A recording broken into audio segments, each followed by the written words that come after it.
Leptospirosis, isang sakit na nagmula sa ihi ng daga na kayang kumitil ng buhay. Last September 9 nang malaman kong mayroong pabalik-balik na sakit na iniinda ang kapatid ko. Kaya galing Quezon City papuntang Taguig ay pinuntahan ko ang kapatid ko para lang mapa-check up ito. At pagkadating ko, chinek ko agad ang kanyang vital signs at nalaman ko na bagsak na ang kanyang BP, kaya dali-dali akong tumawag ng ambulance para maisugod agad ito sa pinakamalapit na hospital.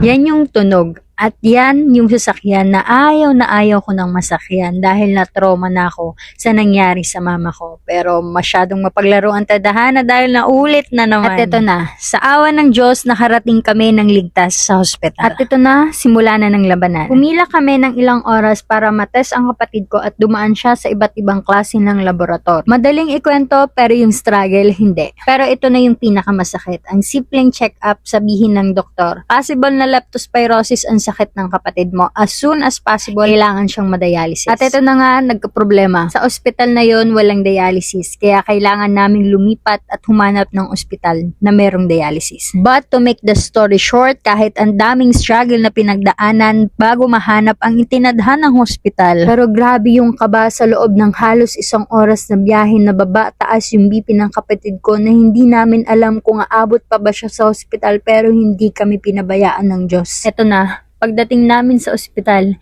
isang tanong na naman na hindi ko masagot dahil sa takot. Takot na baka dahil sa desisyon ko ay tuluyan nang mawala sa amin ang kapatid ko. Kailangan nang matubuhan ng kapatid ko at madialysis as soon as possible, sabi ng doktor. Pero ayaw ko talagang magdesisyon na ako lang. Kaya ang tangi kong naisagot ay ang pagpatak ng aking luha. Wala na akong naririnig sa aking paligid kundi ang kabog ng aking dibdib dahil sa kaba at takot. Binalita ko ito sa aking pamilya, maliban lang kay mama, sapagkat iniisip din namin ang kapakanan niya. Pero napagdesisyonan na kung ano daw ikakabuti ng pasyente ay doon na lang. Pero habang naghihintay, hindi namin maiwasan ng mag-isip dahil sabi ng marami kapag ang isang pasyente ay natubuhan na raw, imposible nang makaligtas ito. At habang ginagawa ang proseso at nakikita namin na nahihirapan siya, wala kaming ibang ginawa kundi ang manalangin at hingin na iligtas siya at bigyan pa ng pagkakataon na mabuhay sa mundong ito.